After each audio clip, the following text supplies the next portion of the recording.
Oda is an average high schooler, so average in fact that half of his classmates forgot that he was even here in the first place. He spends most of his time just reading isekai novels by himself, and the reason he is always alone isn't because he's being bullied or anything, he just prefers it this way. The idea of someone coming over to talk to him is always so anxiety-inducing that it's easier to just blend in and be invisible. All of a sudden, the room goes dark as a black sphere appears in the middle of the classroom and a summoning circle is formed right above everyone in class. In the next moment, they find themselves in the middle of a large hall. An old bald dude gets their attention and says the king has something important to tell them. The students are understandably upset about the interdimensional kidnapping, so they start demanding to know what the meaning of this is. But the advisor couldn't care less about their concerns, so he tells them all to shut up and pay attention. Once they are all quiet, the king speaks up and introduces himself as Morrigan, the ruler of the kingdom of Redis. He tells them all of the kingdom is under attack by demons, and only the power of a hero from another world is strong enough to defeat the demon lord. After hearing those words, Oda realizes this is the exact same scenario as all those isekai novels he'd been reading, and he's actually starting to look forward to this a little. The advisor then states that it is time to identify the hero among them, so he invites everyone to place their hands upon this crystal ball so he can inspect their statuses. The first one up is Daisuke, so he walks up to the ball and is told to say the word status to display his stats. He was hoping that he might be the hero, but it turns out that he's just an animal trainer with an average power of 450. The advisor tells him there's no need to be disappointed since he is still only level 1, but his stats already far exceed those of an average person in this world. A few of the other students get classes like a disenchanter, a knight, and even a healer, and the advisor is pleased with the diverse range of strong skills the summoned students have. He also informs the students that they can open a personal status window by saying status on their own, and when Oda tries it out, he discovered that he's an assassin. That doesn't come as a huge surprise to him considering his personality, but something he does find concerning is the fact that his stats are abnormally high. Earlier, Daisuke had stats around 450, and the advisor said that was already much higher than average people in this world, but Oda's stats are at 1,800. So what's with the massive disparity? It's Tsukasa's turn on the crystal ball next, so he places his hand on it, and to his surprise, he finds out that he is the hero. The other students aren't all that surprised by this outcome since Tsukasa has always been a prodigy in athletics, academics, and leadership, so he was the most likely to become a hero. The advisor begins praising him for having such high stats since most people cap out around 500 points, but his are around 900. However, if 900 is really all a hero gets, then Oda is even more confused by the state of his own stat screen because it makes no sense for his stats to be so damn high. Nanase asks Oda if he'd like to go next since there aren't many people left, but the idea of revealing his stats to everyone here scares him because he has read enough isekai to know that there's something off about the king and his daughter. He can't even be certain that they were telling the truth about the demon lord they mentioned earlier, so revealing his stats to them would put him at a serious disadvantage. However, simply saying he doesn't want to show his stats would draw too much attention, so he looks at his stat screen and realizes that he has a max level skill called Presence Concealment, and as soon as he activates it, he practically vanishes from the group without anyone noticing. Even Nanase, who was talking to him just a moment ago, completely forgets about Oda's existence as soon as he is out of sight, just like my dad. Once the advisor has taken note of everyone's ability, he tells them that equipment for their training will be provided soon, but for now, they will be taken to the bedrooms that have been prepared for them. Oda breathes a sigh of relief. He passed the verification unnoticed, so now all that's left is for him to use his skills to gather information. But as he's walking through the halls, he notices a camera spying on the students from the ceiling, and now he is absolutely certain that something nefarious is going on here. Since no one knows he's here anymore, he's going to have to fend for himself until he can figure things out, and fortunately, he manages to find an old bedroom that the castle uses to store equipment, so he decides to spend the night here. He looks through the available gear and finds some stuff that would suit an assassin, so he puts it on and heads out so he can start gathering as much info as possible. Thanks to his high stats, he is easily able to leap hundreds of feet into the air, so getting around won't be an issue for him. And with his concealment ability, he effortlessly sneaks into the king's room undetected and overhears him talking to the princess about some kind of plan.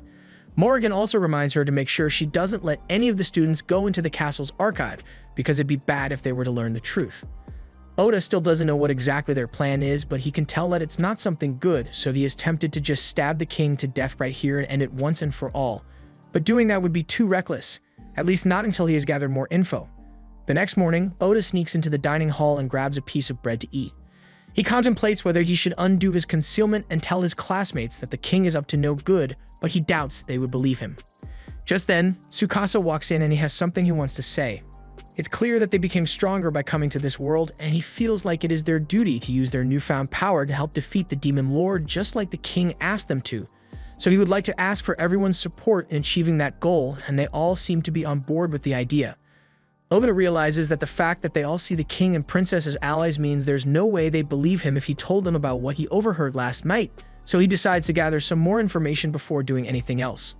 Later that day, the students all gather outside for their first combat lessons, and they are introduced to Saren Mithray, the Knight Commander of Redis's last battalion. He says he will be in charge of training them for the next month, and after that, they will be allowed to go into the dungeon to try out their new skills. Oda has been watching from around the corner for a while now, and he's not happy about how blindly enthusiastic his classmates are about becoming heroes, but there's nothing he can do about it in his current situation, so he decides to go gather more intel. However, as he is leaving, Saren seems to notice him, so he puts his assistant, Jill, in charge of the students and follows Oda out. Oda eventually stops as a fountain and wonders where he should go to gather intel, but all of a sudden, Saren appears behind him and asks if something is wrong. Oda is shocked that someone was able to spot him since he's sure his concealment skill is still active, but Saren tells him he doesn't have to worry too much because his skill is still effective on everyone else, but he is a bit of a special case. Saren possesses enchanted eyes that allow him to see minor temperature changes, so noticing Oda wasn't difficult. Oda can't risk having his cover blown, so he reaches for his dagger intending to take Saren out, but Saren tells him there's no need for that because he isn't going to tell the king or princess about him. Oda is surprised to hear that since he figured the Knight Commander would be loyal to the king, but Saren's loyalty is a bit complicated, so as things stand, he's got no reason to snitch on Oda. He and Oda sit down by the entrance, and Oda tells Saren that he has been trying to find a way to get into the archives because he knows nothing about magic or how this world works. For example, his concealment skill was maxed out from the start, but he has no idea how to level up any of his other skills. Saren offers to teach him how to level up since he wouldn't find that info in the archives even if he tried. Oda is getting a little excited because he has been hoping that he'd get a chance to do some real assassin training, but he doesn't like accepting help for free, so he asks Saren if there's anything he can do for him in return. Saren says he'd just like to hear a bit about what Oda's homeworld is like since he thinks it'll be interesting to learn about, so the two officially start working together. Over the next few weeks, Oda learns about this world's history and how there are separate continents with elves and beast folk out there. After that, Saren moves on to training Oda while Jill handles the training of the other heroes. Things have been going well for a while now, but one night Oda comes to meet with Saren because he found a strange book in the castle's archives. Saren already knows what this is about since he was the one who hid that book in there for Oda to find, and it contains details regarding a coup Saren is planning. He says the king is no longer fit to rule this land because he's willing to pay a horrific price for his own personal gain, and that doesn't sit well with Saren or the other knights, but they'd like to keep things as peaceful as possible to avoid unnecessary bloodshed. Oda thinks things would have been a lot easier if he had just killed the king when he had the chance, but Saren tells him he made the right choice by sparing him in the moment.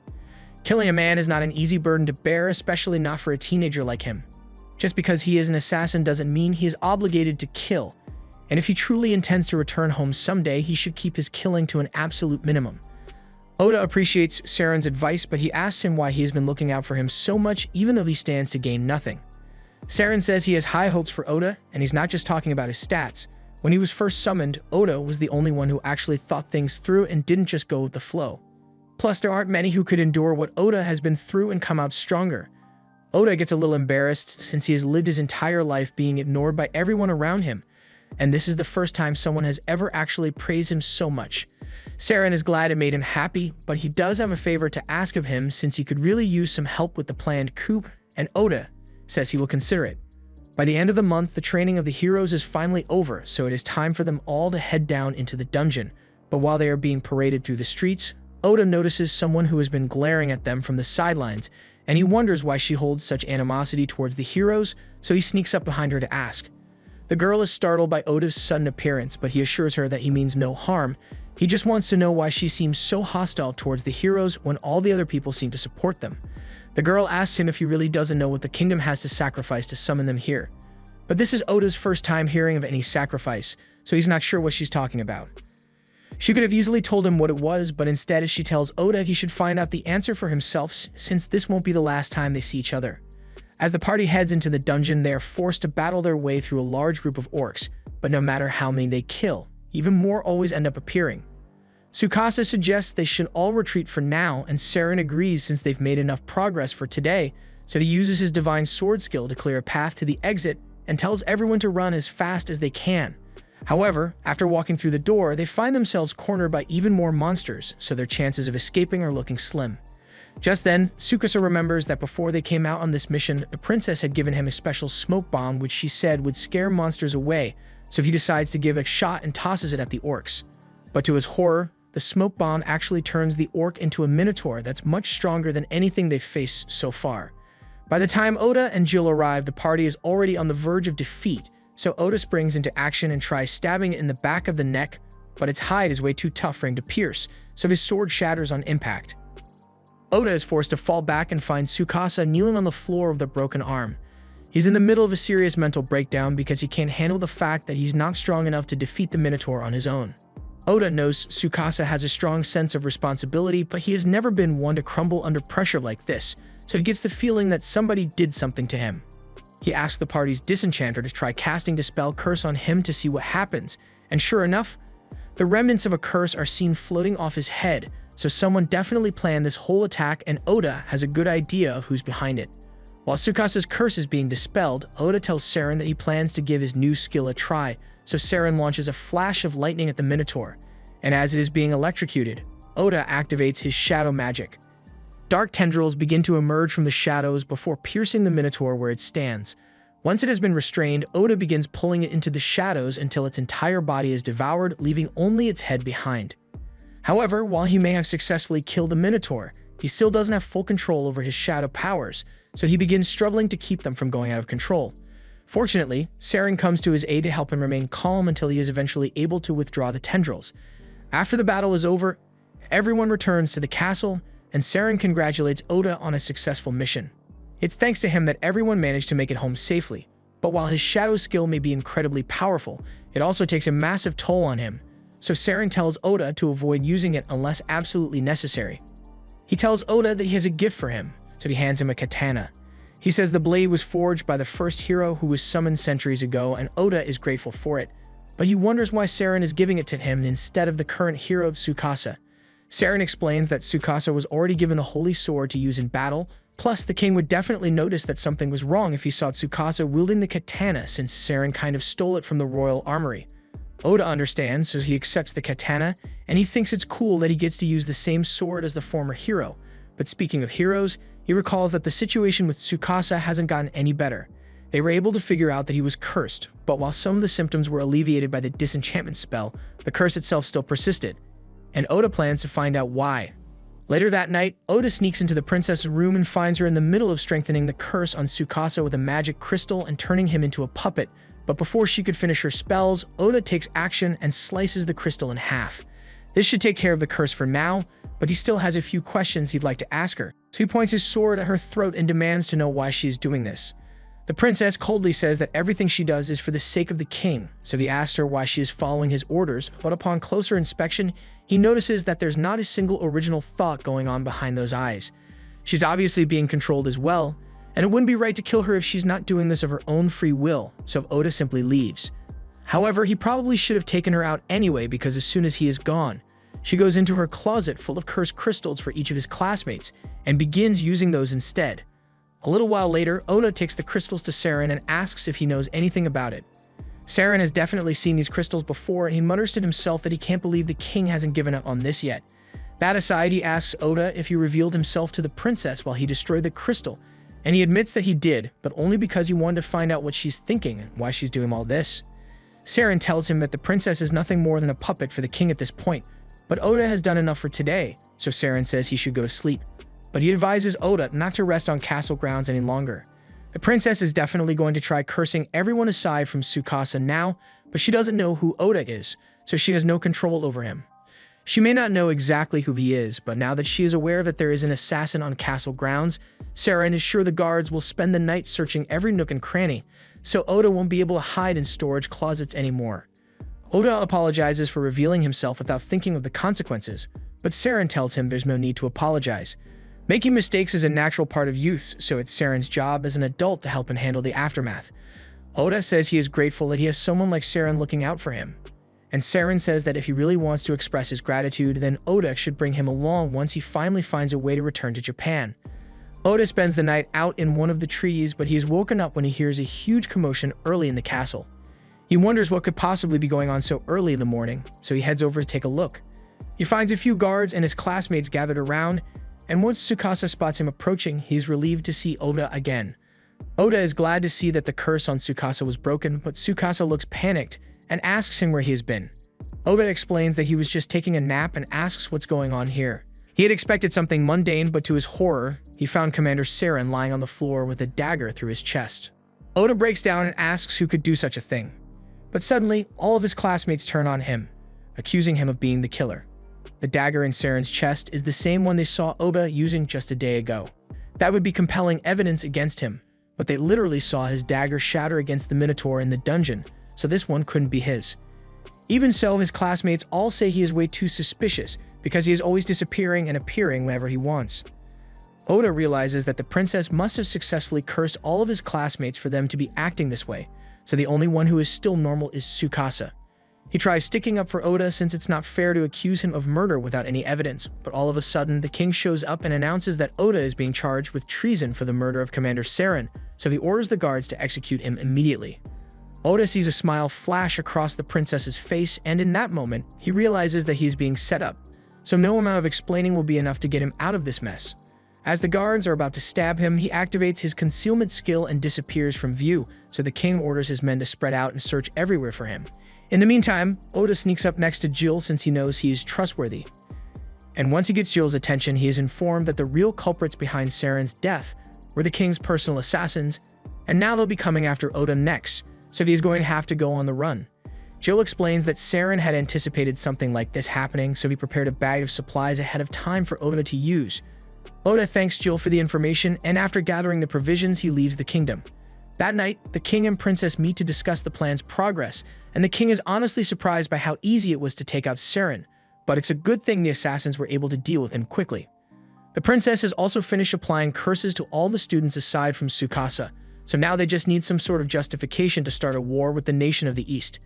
The king says the students will be useful pawns for him in the war, and as for the one who managed to get away, he's sure a kid like him wouldn't be able to survive on his own out there, but just to be safe, he tells the princess to send the Night Raven assassins after him.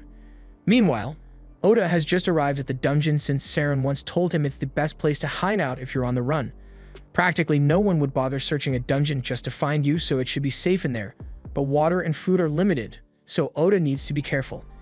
Even with Oda's concealment skill, there are still a lot of monsters down there that can detect him with their heightened smell or hearing, but as Oda's assassin class levels up, he will eventually be able to mask his scent, the sound of his footsteps, and even his heat signature until he becomes truly undetectable. There are bosses every 10 levels, and once you enter a boss room, you won't be able to leave unless you kill the boss, so going in alone is a risky gamble, but it's not like he has much of a choice if he wants to progress further. As soon as he steps inside, he is immediately confronted by a chimera, and while he is able to dodge its strikes at first, he gets caught off guard when its snake tail starts spitting venom, so he gets hit in the leg. As a result of the damage, he can't move as fast as he did before, so the chimera is able to pierce his back with its claws.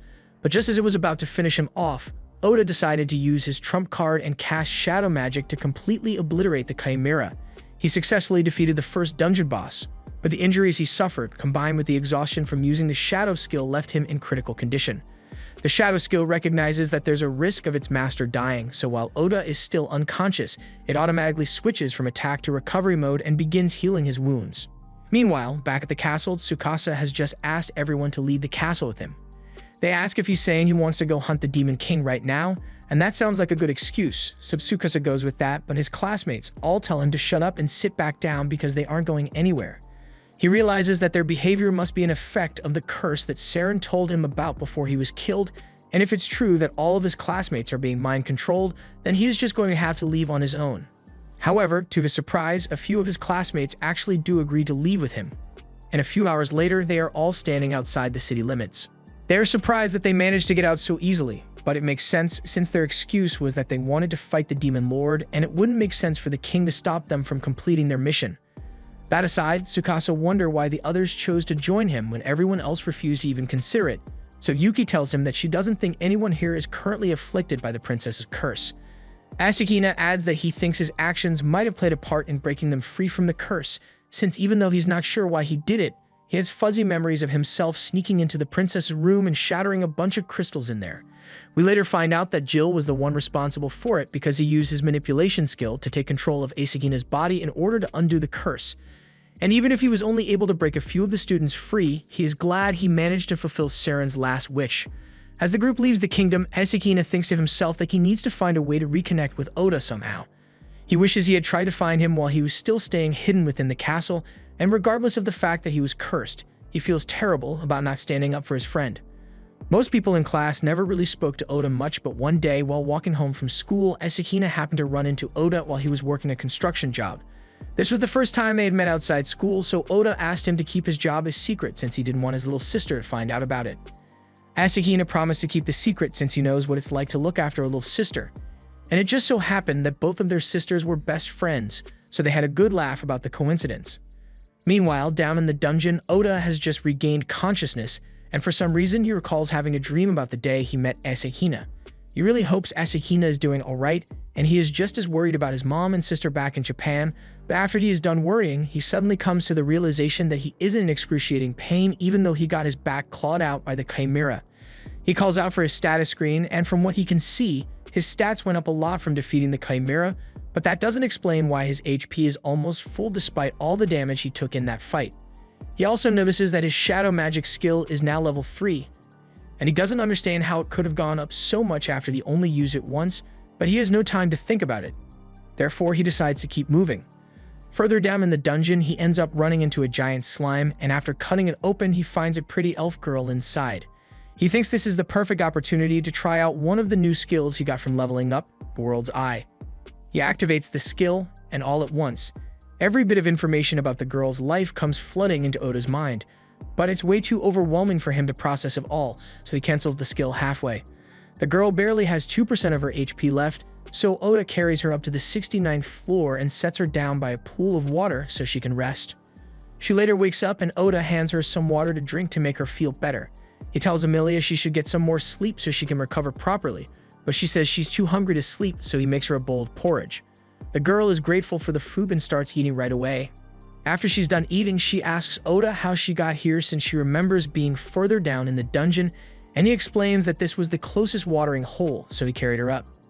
She's surprised that he went out of his way to look after her even though they've never met before, because that's the nicest thing anyone has ever done for her.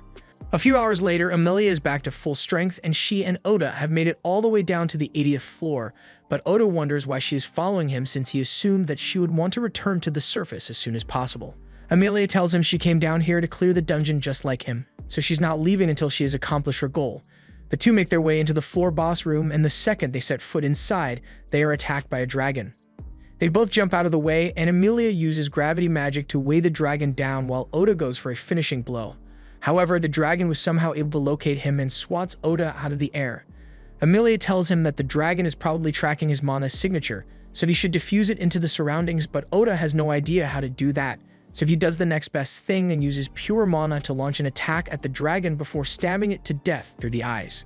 The dragon falls to the ground defeated, but Amelia is confused by what Oda just did, so he explains that he didn't know how to diffuse his mana into the surroundings, so he just used the surrounding mana to attack instead. Amelia is shocked to learn that he is capable of such a thing, but before she could ask for more information, the dragon corpse suddenly begins glowing. After a few seconds, the dragon turns into a cat, but they are still wary of it, so Amelia scans its status and finds out that it's a shapeshifter, not a real dragon. That explains why they were able to defeat it so easily, since a real dragon would have mopped the floor with them in a fight. All of a sudden, the cat wakes up and it starts complaining about how humiliating it is that she lost to a human. Oda is surprised to hear the cat talking since he didn't know monsters could speak, but the cat scoffs and tells him she's no ordinary monster. She was personally created by the Demon Lord and bestowed high intelligence, so she is much more sophisticated than a regular monster. She just wanted to have a little fun by role-playing as a dragon, but she took it too far and it cost her the fight. She tells Oda that he is free to kill her if he wants, but first, she has a message from the Demon Lord that she needs to relay to him. The message is basically inviting Oda to visit the Demon Lord's castle, but Oda doesn't understand why the Demon Lord would want to see him, or how he even knows of Oda's existence in the first place. The cat tells him she's just as clueless as he is when it comes to the Demon Lord's plans, but her duty is done, so she lies down on the ground and tells Oda he can start killing her now. Oda tells her he's not going to do that because while the cat may be a demon, he doesn't necessarily think she's evil. Plus, he has a soft spot for cats, so he'd rather avoid brutally murdering one. The cat reminds him that the boss's room doors won't open unless someone dies, and she doubts he want to spend the rest of his life trapped, but Oda insists that he will find another way. Amelia speaks up and mentions that there might be a workaround for this, since if Oda were to make the cat his familiar, then she would no longer count as the floor boss and the doors would open. However, there's a catch. The pact ritual requires extremely precise mana control, and if Oda messes it up, there's a chance that both he and the cat could perish. Oda doesn't even flinch and says he's fine with the risk. But that makes no sense to Amelia, so she asks him why he is so willing to die over a cat he just met. He says it's just something he decided to do, so he's going to see it through to the end, and the cat really doesn't care either way, so she tells Oda he's free to do whatever he wants. Oda asks Amelia to explain how the ritual is meant to be performed, so she tells him that first she needs to give the cat a name. He thinks about it for a bit until he eventually comes up with the name Night. He chose that name because the cat's fur reminds him of the beautiful night sky, and she kind of likes the name, but she acts like she doesn't care. Oda then asks Amelia what the next step of the ritual is, so she tells him he is going to need to pour his mana into the cat to bond their souls together. She thinks Oda should be able to pull it off, but she does warn him that once he starts, there's no going back, so if he fails to do it on the first try, he will die. Oda tells her there's nothing to worry about because he's sure he can handle it, and she trusts him. So he begins pouring mana into Night, and a bubble forms around them as Oda is dried into Night's soul. At first, things seem peaceful here, but he suddenly finds himself falling over a city facing imminent destruction. And the one responsible for all that destruction was none other than Night. This is one of her memories of the countless calamities she has caused over her long lifetime, but before she can cause any more damage, Oda reached out and yelled for her to stop. This gets Night's attention, so she directs a blast towards Oda, sending him crashing onto a roof and leaving him slightly injured. Night tells Oda to draw his blade and kill her here and now, because if he doesn't, he's going to lose his life, and dying here would render him a vegetable in real life. She's trying to force Oda to retaliate by attacking him with everything she has, and in the real world, Amelia sees Oda begin to bleed out his ears as his soul takes damage. Back in the soul world, Oda begins charging straight for Night, but just when she thought he was about to strike her down, he instead let himself be impaled on her claws because he doesn't want to kill her. Night doesn't understand what Oda is trying to pull here, since all he had to do to survive was end her life, but he says that's not good enough for him. He knows Night doesn't really want to kill him, or anyone for that matter, but be that as it may, Night says it doesn't matter because she's a monster. Oda says there's no rule saying she needs to kill humans just because she's a monster, but Night tells him it's a primal instinct. Oda can tell that Night hates living like this, so he tells her that as long as she's with him, he's going to take care of her, so her days of senseless destruction are over. This finally gets through to Night, so she decides to trust Oda and settles down in his arms. Back in the real world, Oda nearly passes out from exhaustion, but Amelia catches him, and with a look of relief, she tells him he was successful. Oda then goes up to Night and places his hand on her head. A pattern appears on the back of his hand to symbolize his bond with Night, and at the same time, the pattern on Night's forehead changes from red to gold. Night tells Oda that he has piqued her interest, and she would like to stay by his side and witness his journey, so she swears her undying fealty to him. All of a sudden, a teleportation circle begins glowing on the ground, and the fact that it has appeared means Meg is no longer considered a boss by the labyrinth, so they are free to leave. Oda thinks it's great that they are free to go, but Meg is still weakened from her injuries earlier, so he tells her she can rest for as long as she needs because other monsters won't be able to get in here. In that case, Amelia suggests they should all sit down and have a nice chat so they can get to know each other while they wait, and Night agrees. Meanwhile, back with Oda's classmates, they have just arrived at the city of Yamato, and since this place was founded by the summoned hero a few generations back, it has a lot of Japanese aesthetics. They pay for Nin and all sit down to discuss their current situation. Tsukasa tells everyone that their funds are running low, so they need to find work soon so they can keep covering their expenses. One of his classmates raises his hand and suggests they could all become adventurers to make money since they ran into a bunch of them on the way here. Tsukasa thinks that's a great idea, but aside from their money troubles, he is also concerned about the fact that they still know almost nothing about this world. They can't exactly trust what they've been told by the king and the princess, so he tells everyone to read as many books as they can to piece together this world's history. They all agree with his plan, but they doubt that reading a bunch of books is going to help much since their main goal is to find a way to get back to Japan, and they doubt they are going to find the answer in a random book. Tsukasa has already thought of that, so he tells them that he thinks the fastest way for them to make it back home is to play the part of heroes and slay the demon king. The king was the one who summoned them here, so naturally he would know how to send them back, And once they've defeated the demon lord, regardless of what evil plans he may have in mind, he would be forced to send them back home. For now, he tells everyone that they need to gather as much money and info as possible. And once they have that, he suggests they should head straight for the demon continent to challenge the demon lord. However, Asahina objects to that plan. He says the best course of action would be to stay out and wait to meet up with Oda, since he's bound to show up in the city sooner or later. Oda is without a doubt the strongest out of all of them here, so Asahina thinks it would be foolish to challenge the demon lord without his strength. Nanase agrees because he never really got a chance to speak to Oda before, but Daisuke strongly opposes the idea because he still thinks there's a chance that Oda was the one who killed Commander Saren. Asahina tells him they've already discussed this before, but the king used magic to manipulate their memories to turn them against Oda. So despite what Daisuke may remember, Oda is completely innocent.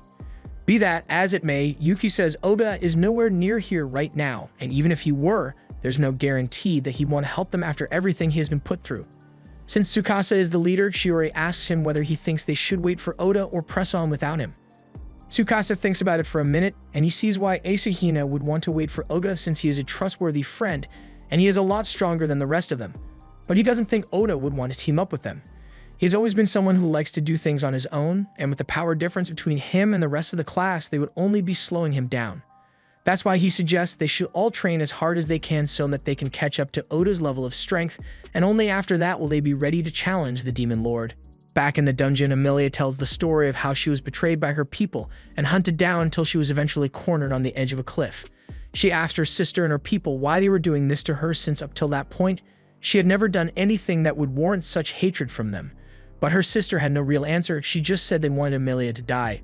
With no other choice, Amelia used her gravity magic to destroy the ground beneath her feet and send herself plunging into the waters below to escape her attacker, and by the time she woke up, she found herself on the shore of a distant and unfamiliar land. Shortly after that, she was swallowed by a dark slime, and the next thing she remembers after that is waking up next to Oda. Oda and Knight are surprised by how rough Amelia's situation is, but Knight is curious about the dark slime that swallowed Amelia up because slimes usually don't eat people. And even if this one did, she finds it hard to believe that Amelia survived in there so long without being digested. Either way, Amelia says she's grateful that the slime ate her because without it, she would never have gotten the chance to meet Oda. Oda asks her if she intends to return home eventually, but Amelia says she has no home to return to. He asks her if she has at least tried having a conversation with her sister about what happened, but considering the fact that Amelia's sister tried to kill her, I don't think talking things out is an option for her. Oda's stance on this is biased because he also has a little sister, but has never tried to kill him. He cares about her a lot, and at one point he worked overtime for weeks just so he could buy her a new phone since her old one was busted. Yui didn't seem pleased with the gift at the time, but not because she was ungrateful. It was because she didn't like the fact that Oda was putting himself through so much stress just to buy her a gift. Just then, their mom came out and told Yui not to give Oda such a hard time about it since he only pushes himself because he loves her. Yui still felt bad about Oda working so hard for her sake, but she appreciated the gesture, so she thanked him for always looking out for her. Oda really misses her and his mom, so he wants to return home as soon as possible, but before that, there's something he needs to do. Back in Japan, no one ever seemed to notice Oda, which is probably why his presence concealment is one of his strongest skills. However, Commander Saren paid attention to him, and Oda owes a lot of his growth to him. But then the king murdered him in cold blood just so they could frame Oda, and he refuses to let that transgression go unpunished. They are all arrested now, so Oda asks Knight where the teleportation circle is going to take them. Unfortunately, she says she has no idea since there are only a few demons in the world who are capable of manipulating teleportation circles, and she isn't one of them. Amelia recalls hearing a rumor that teleportation circles send you to the place you most desire to go, and if there are multiple users, it will pick one person and send everyone to that person's destination. They all go through, and in the next moment, they find themselves in the middle of a large plain with a massive tree in the distance. To Oda, it is a pleasant surprise, but to Amelia, this is a horrifying turn of events because she recognizes that tree, and it means she is back in the Elven Kingdom. All of a sudden, an elf scouting in a tree nearby spots them and immediately fires an arrow at Amelia. Oda notices in time to pull her to safety, and afterwards he apprehends the elf and brings him down for interrogation. The elf says he was sent out here to investigate a strange blue light that suddenly appeared, but to his surprise he found the traitorous princess, and it was murder on sight from there. He then proceeds to insult Amelia with extreme malice, so Oda knocks him out, but that doesn't solve their problems because while the elf was talking, more elves showed up and surrounded them, including Amelia's sister. Before all this, Amelia's life was going pretty well. She was in line to become the next ruler of the elf kingdom, and she had a great relationship with her sister, or so she thought. Gradually, all her advisors and guards began to turn on her until one day, Kilika suddenly accused her of committing a heinous crime. And without investigating at all, the guards all concluded that Amelia must be guilty because she is a child of blight. She was forced to flee the kingdom before Kilika, and the guards could capture her. And now that they are face to face again, she doesn't know what to do. She tries telling Kilika that she will leave on her own, so there's no need for violence, but Kilika is hell-bent on capturing Amelia. However, before Kilika could do anything, Oda steps in front of Amelia to protect her. Kilika asks Oda who he thinks he is to be interfering in the matters of elves, but he says he met Amelia a day ago and he happens to like her, so he won't let Kilika speak to her like that. He also noticed that Kilika keeps referring to Amelia as a criminal, so he asks what crime she actually committed, and to that, Kilika rolls down her sleeve to reveal a large bruise that runs all the way across her arm. She tells Oda that Amelia once poisoned her with a vial disguised as a potion, and even for a member of the royal family, harming another royal is completely unforgivable. Amelia defends herself and says what she gave Kilika really was a potion, but Kilika says no one is ever going to believe that. She then walks up to Oda and looks him right in the eyes. Amelia immediately realizes what Kilika is trying to do, so she warns Oda to get away from her, but it's already too late. Kilika laughs and declares that her mesmerized skill is already active, so Oda's heart now belongs to her, and that means Amelia has no more allies. Kilika was expecting to see an expression of pure hopelessness on Amelia's face, but instead what she sees is rage.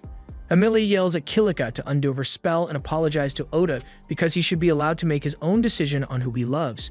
Seeing Amelia so angry really startles Kilika because she has always known her sister to be a spineless pushover, but right now she looks like she's ready to rip someone's throat out.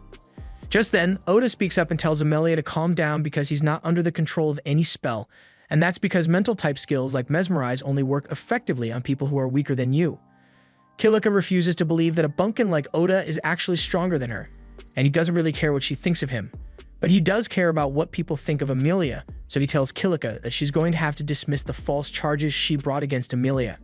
Kilika asks what makes him think the charges are false, so Oda explains that he knows Amelia isn't the kind of person who would stoop as low as to poison a family member. Kilika realizes she isn't going to be able to convince Oda to hand Amelia over, so she orders all her guards to kill him immediately. However, before they could attack, the king of the elf nation shows up, and he orders them to put their weapons down. Kilika is shocked to see him here since he was supposed to be away on an inspection trip for the next few months, but he says something came up, so he returned earlier than expected. He demands to know what Kilika is doing out here, and before she can say anything, all the guards come to her defense and tell the king she did nothing wrong. The king immediately realizes that she must have used her mesmerized skill to put the guards under her control, so he orders her to release them at once, and then she walks over to Amelia to apologize. He has no idea what her sister must have put her through, but he assures her that Kilika will be punished for her actions. After that, he turns to Oda and orders him to leave immediately because there's no reason for a human to be on elf land. Amelia tries to stand up for Oda and tells her father that he was the one who saved her and brought her back here. However, while the king is grateful that Oda brought Amelia back to him, he still doesn't like humans in general, so he tells Oda to leave regardless.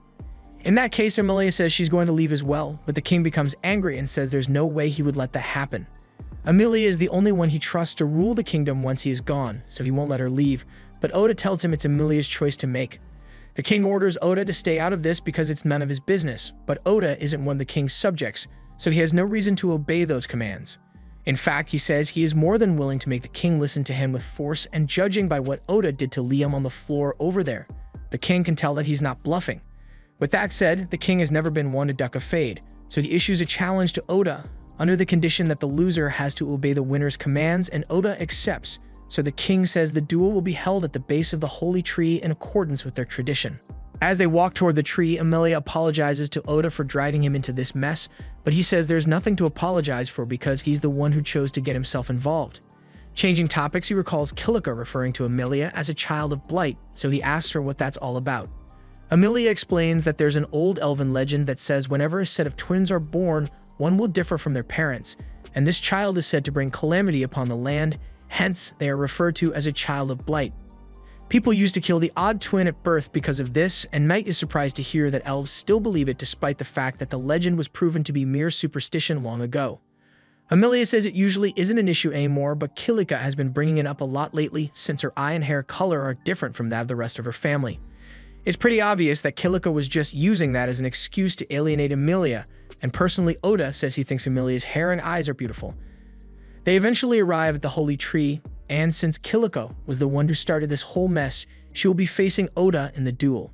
Before the match begins, Oda decides that he won't use his concealment skill since there would be no point in winning unless everyone clearly sees him do it. Amelia warns Oda that Kilika is the strongest swordsman among the elves, so facing her won't be easy, and he needs to be careful. Oda notices that Amelia seems to hold Kilika in high regard in spite of everything that has happened, so she explains that they used to be really close when they were little, and no matter what she does, Amelia will always see Kilika as her dear sister. As the match begins, Kilika draws her sword, but Oda chooses to fight with his sword still in its sheath. Kilika asks if he's trying to mock her by not taking the fight seriously, but Oda simply says he doesn't want to risk accidentally killing her during their fight. As soon as the match begins, Kilika charges at Oda and launches a succession of precise strikes aimed at his vitals, but Oda is able to dodge them all. He admits that Kilika certainly lives up to the title of strongest swordsman, but he is simply too fast for her, so he is able to slip past her attacks and shove her away. He tells Kilika to just surrender before she gets herself hurt, but she refuses to be looked down upon and activates her trump card. A torrent of wind begins to surround her blade as she sends a violent gust in Oda's direction. He has never seen anything like it before, so it catches him off guard for a moment, but he eventually manages to sidestep the blast. Mag recognizes Kilika's technique as buff magic, and Amelia explains that she is the only elf capable of using it, so she is trained with it to the point of near perfection. She is able to launch powerful wind attacks at will, so Oda is forced to run around a lot to avoid getting hit. But at one point, he notices that Kilika looks really sad. He asks her why, and she tries to deny it, saying she's happier than she has ever been, but Oda says she looks miserable to him. Kilika doesn't want to listen to Oda's prying any longer, so she launches another attack at him, but he easily ducks underneath and leg sweeps her, sending her tumbling to the ground. By the time she gets up, Oda is already standing behind her and places his sword on her neck, showing that he could have killed her by now if he wanted to.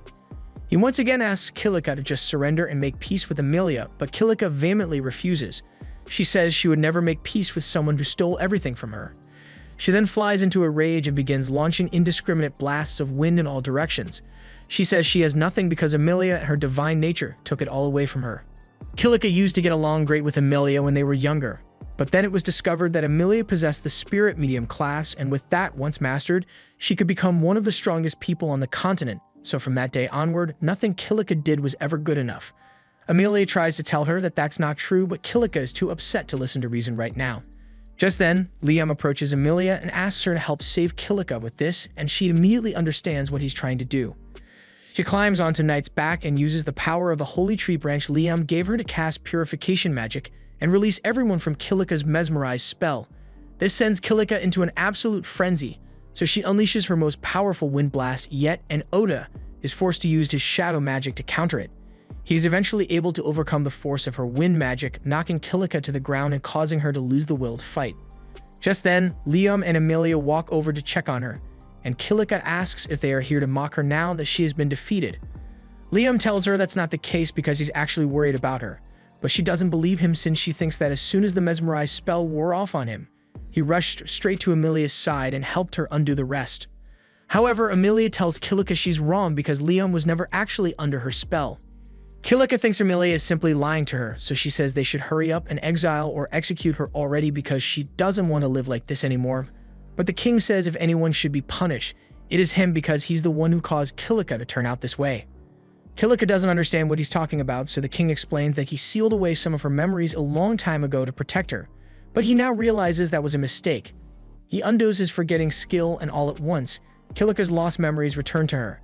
When she was little, Kilika had been training a lot near the dungeon, but one day a strange person showed up near the entrance and told her she could get stronger a lot faster if she used one of these balls. Kilika, being a naive child, grabbed the stranger's balls and ran into the dungeon to try them out. However, after using them, a horde of powerful monsters suddenly appeared, and she knew fighting them all on her own would be risky, so she ran out of the dungeon. Normally, dungeon monsters shouldn't be able to exit the dungeon, but these apparently weren't ordinary monsters, and at this rate, they were going to attack the elf village, so Kilika decided to stay and fight them off. She was holding her ground really well, and all the commotion alerted the other elves to the trouble, so backup had arrived. Leon was the first to get there, but unfortunately, he immediately got his torso impaled by a goblin, and Kilika had to watch her friend die right before her eyes. The trauma and guilt from what happened nearly broke Kilika's mind, so the king chose to seal away those painful memories to protect her from the truth.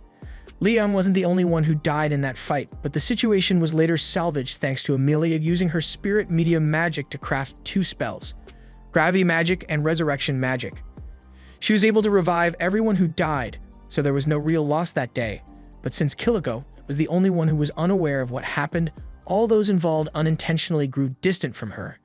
And she interpreted this as them losing interest because she wasn't a spirit medium like Amelia. Kilika breaks down in tears at the realization that she turned her own sister into an enemy over a stupid misunderstanding. But Amelia says that's not true because she could never truly hate Kilika. She's got a lot of apologizing to do to make up for all the trouble she caused Amelia, but at the end of the day, they will always be family, and in Amelia's eyes, nothing can change that. That night, a feast is held in celebration of Kilika changing her ways, and the king thanks Oda for helping resolve the matter. As promised, he agrees to let Amelia decide what she wants to do, even if that means she will be leaving on a journey with Oda. Speaking of which, the king asks Oda where he plans to head next, so he says he is heading for the Beast Continent since Knight mentioned that it's a great place to buy weapons and equipment. Meanwhile, Asahina and the rest of Oda's classmates all hop on a ship headed to the Beast Continent as well. They had originally planned to wait until Oda eventually shows up, but they've already grown strong enough that the monsters in the Yamano dungeon no longer give them experience. So rather than sit idle, they decided to head to the Beast Continent to upgrade their gear. The next morning, the Elf King prepares an escort to take Oda and Amelia to the edge of the kingdom so they can continue their journey. Oda thinks this is a little much, but the king says there have been a lot of kidnappings along the coast recently, so he just wants to ensure their safety. In fact, he says he would feel much better if Oda allowed them to escort him personally, but he turns down the king's offer immediately and agrees to just take the carriage. During the carriage ride, Oda asks Knight why she was so docile during the drama with the elves since she could definitely have done more to intervene, so she explains that she didn't want to reveal the fact that she's a demon since not everyone would be as accepting of her as he is. Oda understands why she would want to act like a regular cat, but he asks if the demon lord is okay with it since he might still be watching. Knight tells him he is correct about that as her eyes and ears are still linked to the demon lord so he can keep track of everything she does. However, he no longer has control over Knight's actions and she has no intention of betraying Oda. Oda is glad to hear that since he might end up butting heads with the demon lord when they finally meet, but Amelia doesn't think that's likely to happen. If anything, she gets the feeling that the demon lord wants to be friends with him, and Knight shares the same sentiment because the move Oda pulled off yesterday certainly piqued the demon lord's interest. Not many people are capable of utilizing shadow magic in combat, but Oda was able to fully coat himself in it. Oda says he just did it in the heat of the moment because he was worried that his shadow magic might consume Kilika, but even if it was unintentional, such a feat is still impressive. Just then, Oda senses something up ahead, so he tells the carriage driver to stop here and gets out. He tells everyone that his detection skill alerted him to some people further up the road, and after taking a look with a telescope, the driver confirms that there is indeed a group of bandits up ahead. Unfortunately, the bandits also notice them and they have an elf hostage in their custody, so they threaten to kill her if Oda and the others don't do exactly as they say. The group has no choice but to listen for now, so the bandits take out a bunch of rope and tell them all to tie themselves up. Just then, Amelia gets down from the carriage, and as soon as the bandits see her hair color, they get excited because they recognize her as one of the elf princesses, and if they offer her to Lord Graham, then they'll be sure to get a huge bonus. However, while the bandits are all snickering to themselves, Oda activates his presence concealment, and in an instant, he knocks all the bandits out before they even realize what's going on. He then asks the driver to tie up all the bandits with the rope they brought, and while he's doing that, Oda starts wondering who this Lord Graham person the bandits mentioned is. Fortunately, the driver says he has actually heard of Lord Graham before, so he informs Oda that Graham is a royal in the nation of Uruk. That's good enough of a tip for Oda, so he asks the driver to take the bandits back to the elf castle, and in the meantime, he and Amelia will continue their journey on foot. The driver starts to object since his orders were to escort Oda and Amelia all the way to the port, but they are already pretty close, so Oda says getting there won't be a problem for them. A little while later, Oda, Amelia, and Knight all hop on a boat, and once they arrive at their destination, Oda plans to get himself some new gear so he can level up even more. Amelia is a bit surprised that Oda wants to get even stronger when he is already so powerful, but he says he needs to keep improving if he plans to avenge Saren eventually. Knight mentions that the port city they are headed to has a labyrinth in it, so if Oda wants, he can level up once they get there. However, that's going to take at least a few days, so she says they should just sit back and enjoy the journey until then. Amelia is excited since this is her first time traveling by ship, and she says she's excited to watch the sunset with Oda, but when she turns to ask him what he thinks, She realizes that he wasn't paying attention to a single word she said. He is busy reading a book that Amelia's father gave him as a parting gift, and he is so engrossed in it that he barely notices Amelia pouting at him. Oda spends the entire ship ride reading his book, so by the time they arrive on the Beast Folk continent, Amelia has barely been able to spend any time with him. As they get off the boat, Oda notices that humans are the only ones doing the manual labor here, which seems a little odd, but after taking a few steps into the city, he is confronted by a group of beastmen who order him to leave Amelia behind and get out of here. He realizes that the beast folk here must look down on humans, and dealing with these clowns could turn into a huge hassle, so he asks Amelia to stand back and let him handle this. He begins walking towards the beastmen, and they all begin mocking Oda because there's no way a puny human could possibly stand up to their strength. But even though Oda could easily beat them up, he opts for the more classy option and uses his shadow magic to blind them instead. He then leads Amelia past the goons, but as they walk into town, he notices that a lot of the people here are staring at them, and their gaze seems to be aimed at Knight. Knight explains that cats are despised and feared here. Later that night, they check into a hotel, and after having a hearty meal, Oda suggests they should head to bed. The room has 2 beds, but with a flushed face, Amelia says they are so big that she and Oda could probably just share one. Hearing this catches Oda off guard, but Knight knows exactly what Amelia is trying to do, so she decides to head out to give her and Oda some privacy. Oda tries to convince Knight to come back, but she's already long gone, and Amelia announces that she's going to take a shower, so he doesn't know what to do. By the time Amelia returns in a nightgown, she finds Oda using the advanced technique of pretending to be asleep. She assumes he must just be exhausted from the long journey, so she decides to hold off on her planned activities and just climbs into bed next to him to get some sleep. The next morning, Knight returns to the room, and when she sees Oda and Amelia in bed together, she assumes they must have had some fun after all. But that's besides the point. She tells them that a guest will be arriving soon, so they need to get dressed. A little while later, there's a knock at the door, so Oda tells the visitor he can enter, and a man named Crow walks in. Knight explains that Crow is the best blacksmith on the continent. She met with him last night and asked him to come here. Normally, Crow would never accept requests like this, but since the Nightmare of Adelia personally came to make the request, he couldn't refuse. Amelia wonders what Crow meant when he referred to Knight as the Nightmare of Adelia, but there's no time to ask about it because Crow asks Oda to hand over his weapon so he can inspect it. He can tell that Oda probably overused this thing in a labyrinth recently with all the damage it has accumulated, and Amelia is impressed that he can see all that from just a glance. Oda asks if Crow is going to be able to repair it, and Crow says that with the right materials and budget, he should be able to get it done. Oda also asks if he could make roughly 20 throwable assassin knives, but Crow looks surprised to learn that Oda is an assassin. He composes himself and tells Oda that he probably doesn't have the experience to properly use weapons forged by him, and Amelia gets offended by the fact that Crow is calling Oda inexperienced, but Oda can't exactly deny it. Knight asks Amelia to calm down because while Crow may be a smith right now, he was once a member of the hero party, so when it comes to combat, he knows what he's talking about.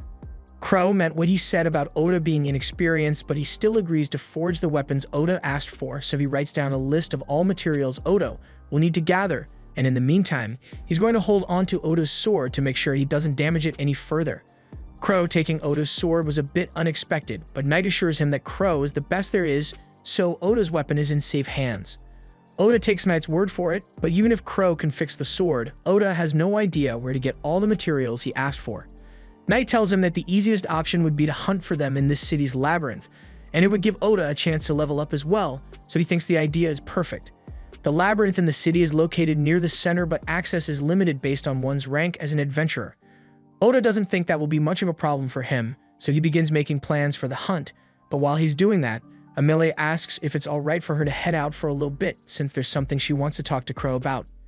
Oda says he's fine with it since he still has a lot of research to do on the labyrinth here before he's ready to go in, but he asks Knight to go with her and contact him with telepathy if anything happens.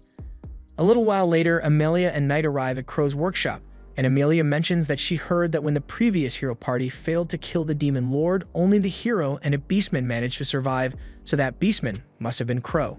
Crow tells her she's free to mock him for his failure if that's what she wants to do, but that wasn't Amelia's intention. She believes Crow managed to survive because he is strong, and that's why she would like him to teach her to fight. Crow immediately refuses because he decided long ago that he would never accept another apprentice. He says everyone whom he has tried to train would either run away or fall into severe depression, so he doesn't want to waste his effort, but Amelia assures him that she will neither give up nor break down. She wants to stand by Oda's side with her head held high, and to do that, She can't let the power gap between him and her grow any wider, so if Oda plans to grow stronger, then she wants to train as well. Crow once again refers to Knight as the nightmare of Adelia and reminds her that the deal was that he would only accept the request to fix Oda's equipment. However, she points out Amelia is making the request on her own, and this has nothing to do with Oda. Furthermore, she says she would appreciate it if Crow stopped referring to her as the nightmare of Adelia since her name is Knight now, and Amelia is curious, so she asks why Crow keeps referring to Knight that way. Knight explains that decades ago, the Demon Lord sent her to the city of Adelia in retaliation after the people had invaded the Demon Kingdom. Technically, Knight's job was just to issue a warning to the leaders of the city, but she was blinded by rage and kind of took things a bit too far, nuking the entire city in the process. She knows she had no reason to do all that, and she takes full responsibility for her actions, which is why she wanted Oda to kill her when they first met. However, she has changed since then, and as long as she is serving under Oda, the history will never repeat itself. Crow asks her if she really thinks it's that easy to turn over a new leaf, but Meg is well aware that the things she has done are unforgivable, so she understands if Crow still despises her. However, on the contrary, Crow says he never bore any resentment towards Knight. A few years ago, after he and the hero party failed to kill the Demon Lord, Crow was holding a memorial in front of his sister's grave when Knight happened to run into him. She immediately recognized Crow as one of the heroes who escaped the Demon Lord, and she could tell that he was mourning, so she told him that if he wanted to kill her, she wouldn't fight back. However, Crow told her that he knows she is nothing more than a tool the Demon Lord created to do his bidding, so blaming her would be the same as blaming the sword instead of the swordsman. In that case, Knight asks if he intends to go after the Demon Lord again, but Crow told her that it was neither her nor the Demon Lord who killed his sister. After Knight's attack, Crow's sister had been trying to help the people trapped under the rubble. However, at the same time, a nobleman was desperately trying to flee the city, and since Crow's sister was in the way, he decided to blast her to ashes instead of just going around. That's the man who took his sister from him. So Crow swore that if he was going to take revenge on anyone, it would be Lord Graham. However, he never ended up going through with it because he knew his gentle sister wouldn't want him to go down that path. Just then, Amelia speaks up and basically calls Crow a bitch for being too cowardly to take revenge for his sister. He just fabricated the idea that his sister wouldn't want this to justify running away from reality, and Amelia understands what he's going through better than anyone. She spent a lot of time lying to herself, claiming it was all for the sake of her sister, but Oda opened her eyes to how wrong she was about the situation. Amelia's words really struck a chord with Crow, and he needs some time to process his emotions, so he asks Amelia and Knight to leave him alone for today. Meanwhile, Odds is out in town doing some research on the labyrinth when all of a sudden, monsters erupt from the labyrinth and spill out onto the street. Amelia sees the chaos and tries to intervene, but she is confronted by a boy named Oram, and she recognizes him as the same person who tricked Kilika when they were kids. Oram says he has orders from the Demon Lord to keep Amelia alive since she can use interesting magic, so he surrounds her with monsters and takes her captive. By the time Oda arrives, Oram has already taken Amelia into the dungeon and plans to get her back, but first, he needs to clean up this mess, so he asks Knight to stand back. Knight realizes what he's about to do, so she takes off flying to leave the area, and Oda activates his shadow magic with no restrictions, allowing it to consume all the monsters in the area, but the strain on his body causes him to pass out afterwards. Knight flies down to check on Oda, but all of a sudden, the mysterious system in his body is triggered, and due to the excessive use of mana from Oda's body, it surrounds him with a shadow and puts him in recovery mode. Knight has no idea what's happening right now, but a few moments later, Oda's body is fully healed, but he is still unconscious. So by the time he finally wakes up, he finds himself in an unfamiliar bed. He asks Mike what happened, so she tells him he collapsed after using his shadow magic, so she brought him to Crow's house for safety, until he woke up. Oda asks how long it has been since he's worried he might have been asleep for 5 or 6 hours. However, Meg tells him he was actually unconscious for a full day and 5 hours. Oda is shocked to hear that, but Knight tells him it's not a surprising outcome, since using his shadow magic completely drained his body of all mana. He very well could have died from such a stunt, but for some reason his shadow magic activated on its own while he was unconscious and completely replenished his mana. She still has no idea what that was all about, so she asks Oda for an explanation, but he is just as clueless as she is, and frankly, he isn't interested in finding out right now because he has more important things to worry about. He gets out of bed, and when he sees Crow, he thanks him for lending his bed while he was unconscious, but he really needs to get going now. Crow understands what's going through Oda's mind right now, so he asks him if he's sure it's a good idea to rush in like this. A full day has passed, so for all he knows, they might have already taken Amelia all the way to the demon continent by now. Without hesitation, Oda says if that's true, then he will just have to go to the demon continent to get her. But Crow asks him how he intends to face demons without any weapons. Oda yells that he will figure something out since he doesn't have his weapons right now, but the Crow points to the table over there, which has all of Oda's repaired weapons laid out and ready for battle. Those have been here the entire time, and the fact that Oda did notice them is proof that he isn't paying attention to his surroundings. So Crow tells him to calm down and think things through. Oda realizes Crow is right, so he calms down and goes over to check on his weapons. Crow split his sword into 2 blades, since short swords are easier for an assassin to use, but it cost him a lot in materials and labor, so he expects Oda to pay him back as soon as he is done saving Emilia. There's also one more thing Crow wanted to give him, so he throws Oda an old ring which has the words, "I will lead you anywhere," inscribed on it. The ring was apparently forged by a previous hero, and it is enchanted with magic that will lead the wearer to whatever it is that they desire. Oda tests it out while thinking of Emilia, and a red line shoots out from the ring in the direction of the labyrinth. It wouldn't have gone in that direction if Emilia had been taken to the demon continent, so for whatever reason, Alum must still be holding Emilia captive inside the labyrinth. He isn't sure where in the labyrinth exactly, but knowing that Emilia is still in there is good enough for Oda, so he puts on his equipment and heads out the door with Knight. As they are heading towards the labyrinth, Knight asks Oda to please refrain from pulling stunts like what he did the other day. Oda apologizes since he now remembers that if he dies, Knight also dies, and he should have taken that into account before using such a risky move, so he promises to be smarter about things like that in the future. Meanwhile, deep in the labyrinth, Alum has placed Emilia on some broken pillars, and he is pleased with how well things have been going so far. He tells her demons like him have magic that allows them to control monsters, but he has never had a chance to try it on a humanoid species before, so he was excited to see what effect it would have on her. It turns out he can't control Emilia, but the spell did immobilize her, so that makes it easy for him to keep her under control. With a strained voice, Emilia asks him why they are still in the labyrinth, and Alum is bored, so he decides to sit down and talk to her for a little bit. He explains that only second-rate demons are capable of using teleportation magic, and he's only a third-rate demon, so he has to wait for his boss to get here before they can teleport Emilia back with them. Emilia asks where exactly he intends to teleport her, but Alum says he has no idea, and he assures her that he isn't lying. He knows Emilia is trying to extract information from him, but doesn't mind since even if that assassin friend of hers shows up to rescue her, Alum is sure Oda won't be able to beat him. That said, he tells Emilia he has no intentions of killing her, so she doesn't need to worry about that. Alum has strict orders to present Emilia to the Demon Lord alive and well, so he won't let anything bad happen to her. Meanwhile, outside, Oda has just arrived in front of the labyrinth, and according to the ring, Emilia is definitely down there, so he tells Knight to hurry. However, before they could head inside, a girl calls out to Oda and asks him to let her help rescue Emilia from the labyrinth. Oda recognizes her as the girl he met during the hero parade, but he never told her that Emilia was inside the labyrinth, so he grabs her by the throat and demands that she explain how she got that information. He warns her that whether he spares her life or not depends on her answer, so she had better not lie. While gasping for air, the girl tells him that she used her scent tracking skill to follow Emilia's smell to this location, and the trail disappeared at the entrance, so she assumed that Emilia must be in there. Oda doesn't seem convinced, but Knight tells him that it is normal for beast folk to awaken his scent tracking skill, so what she's saying could be true. Oda decides to let her go for now, so he drops the girl to the floor and demands to know why she is here. After regaining her composure, the girl tells Oda that her name is Laya Lagoon and she is the first princess of the nation of Uruk.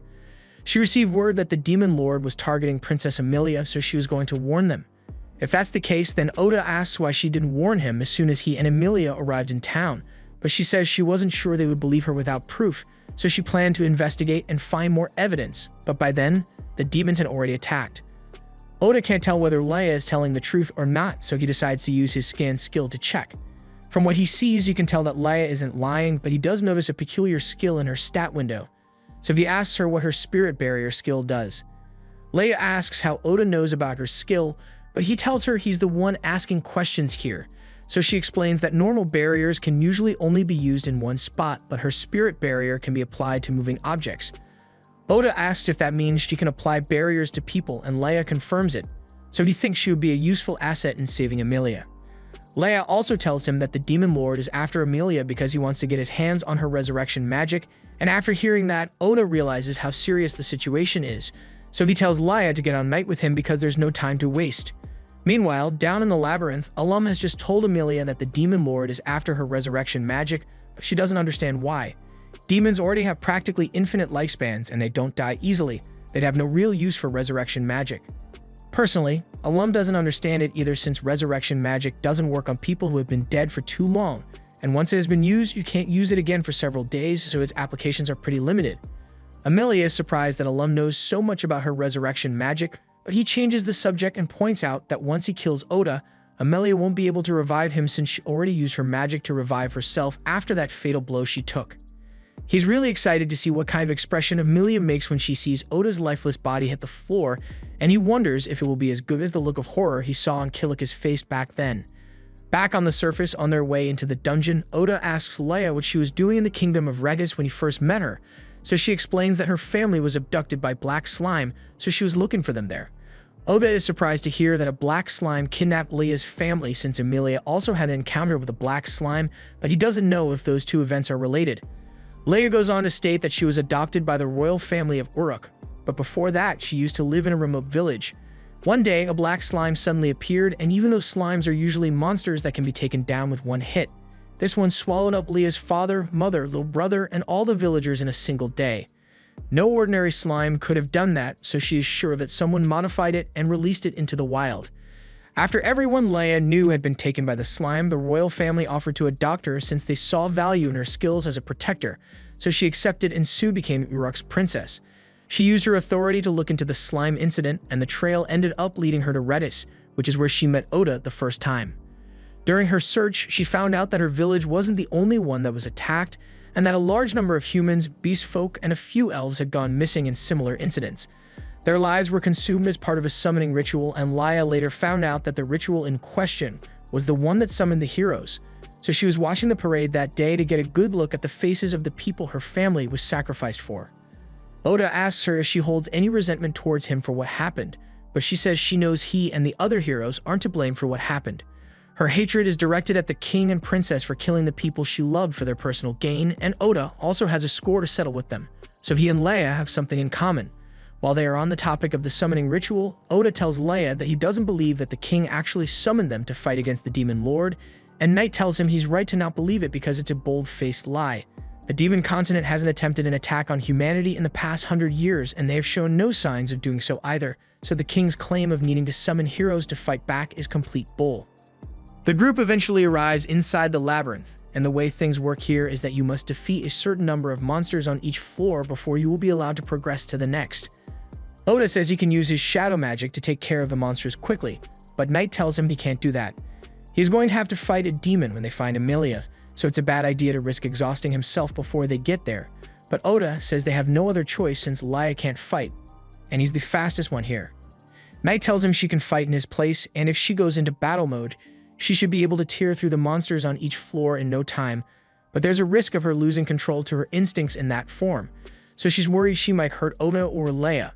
Oda looks at Knight and assures her that as long as he is here, he will make sure she doesn't lose control, so Knight decides to put her faith in him. Knight then unleashes her full power and begins rampaging through the labyrinth with Oda and Leia on her back. And to make sure she doesn't lose control, Oda is using their mental link to keep her calm. Since they've got time, he asks her why demons are so hated in the first place, so Knight explains that the first demons generally aren't bad people, but the first demon king did order an attack on the other nations, so ever since then, people have held disdain for demons. Some demons are genuinely evil and see other races as nothing but bugs to be crushed, but at the same time, there are demons who wish to live in peace and avoid bloodshed, so she asks Oda to remember that not all demons are the same. Before long, they arrive at the floor where Amelia is being held captive, and as soon as they arrive, Leia applies a barrier to both Oda and Amelia. Alum is surprised that Oda managed to make it here so quickly, and Akira says he will be taking Amelia back now, but Alum laughs and asks how he plans to do that when he is going to be dead soon. Oda immediately tries to blindside Alum, but his attack is parried and Alum begins pushing him back and occasionally stabbing his limbs. It is clear that he is toying with Oda because he knows he is much stronger than him. But Oda still has one trick left up his sleeve. He activates his shadow magic and uses the blood stains on the ground to summon shadow beasts to aid him in battle. Alum wasn't expecting this, so he is quickly overwhelmed by the beasts, and that gives Oda a chance to get close while his guard is down and slash both his arms and legs, leaving him severely wounded. As a last-ditch effort, Alum used his magic to summon the labyrinth monsters he had control over to attack Oda while he was recovering from the backlash of using shadow magic. Leia cast an inverted spirit barrier around him before the monsters attacked, redirecting their blasts back at them. Now, Alum had no cards left to play, so he was completely at Oda's mercy. But even though Oda knew that the smart thing to do was to kill him, he couldn't bring himself to do it because Alum looked so similar to a human. He ended up hesitating for so long that Alum's boss had time to show up, and he has no idea what to do now because if he was struggling so much against Alum, who's a third-grade demon, there's no way he can handle a second-grade one. Knight warns Oda that he needs to avoid facing the demon head-on at all costs. He can already tell that this guy is on a whole other level, so he needs to be really careful about how he handles this. The demon can see that Alum is no longer able to fight, so he uses his power to wrap him up and throws him to the back of the room so he doesn't get in the way. He then wraps a ribbon around the group and it immediately shatters the barrier that Leia had set up to protect them, and she can't believe he was able to do it so easily. She tries getting up to create another barrier, but Oda tells her to get back since it's too dangerous. The demon says that's the smart thing to do here since he has no business with her. But he does have business with Amelia, so he launches another ribbon straight at her, sending Amelia flying into a wall. Oda rushes to her side to check on her, but the demon tells him there's no cause for alarm because she's still alive. He just made it so she wouldn't be able to move for a while. Oda glares at him with murderous intent, but as much as he wants to attack the guy for hurting Amelia, he knows he can't win, so he starts thinking of a way to escape instead. However, the demon catches on to Oda's intentions, and it would be really exhausting to have to chase Oda through the dungeon, so he decides to seal off all the exits. Now, Oda's only option here is to fight, but he already used shadow magic once, so he's running low on energy. And with how strong the demon seems, he doubts presence concealment would work on him. Just then, the demon asks Oda if his name is written as the one from Nobunaga Oda, or the one that means rice field since he wants to get it right. But Oda is too stunned to answer the question because the only way the demon would know about the difference is if he was also from Japan, and he confirms it. He tells Oda his name is Mahiro Abe, and though his situation was a little different from that of Oda, he was also brought here from Japan. It would have been nice if he could have met Oda under different circumstances, but right now, Mahiro's mission is to capture Amelia, and he's going to have to kill Oda to do that. He activates his power and sends several energy blasts in Oda's direction, but while Oda does his best to dodge, Mahiro has full control over these things, so he makes one turnaround mid-air and strike Oda in the shoulder. Dodging isn't going to work, so Oda tries to close the distance so he can use his swords. However, he wasn't fast enough to land any hits on Mahiro, and a moment later, more energy blasts are shot at him. Trying to evade them would be pointless, so instead, Oda activates a limited version of shadow magic to absorb the blasts across his body. Mahiro is intrigued since he has never seen that kind of magic before, but he can't tell that Oda is running low on mana, so he can't use it at full strength. Just then, Knight calls out to Oda and tells him that she has finally regained a bit of her strength, so she can help now. Mahiro recognizes Knight and asks her if she is officially switching sides now, so she confirms that she has no intention of returning to the service of the Demon Lord, and then she speaks to Oda through their mental link and tells him he needs to nullify their contract immediately. Oda has no idea what she's talking about, so Knight explains that she has a way to take Mahiro down, but she's going to perish in the process, and as long as she remains linked to Oda, that means he would die as well. She urges him to undo the contract so she can sacrifice herself for him, but Oda flatly refuses. Mahiro can see that Oda and Knight are having a conversation and he could attack them right now, but he's curious about what they're talking about, so he decides to wait until they are done.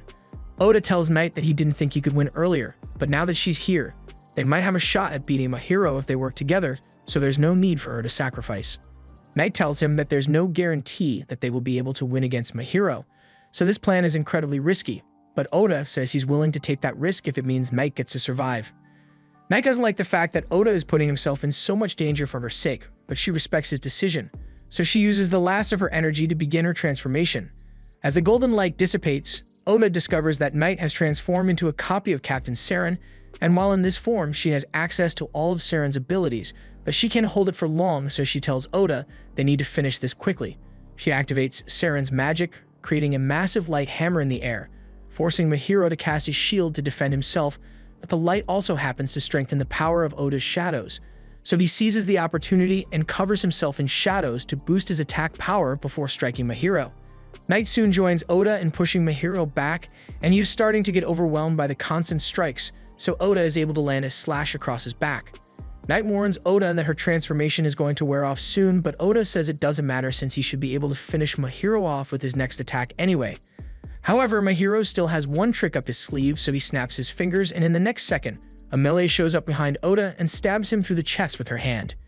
She was under Mahiro's control just now, and as soon as the effects wears off, she screams out in horror because she can't believe what she just did. Oda tries to assure her that this isn't her fault and he knows she would never hurt him intentionally, but it doesn't change the fact that he is currently bleeding out.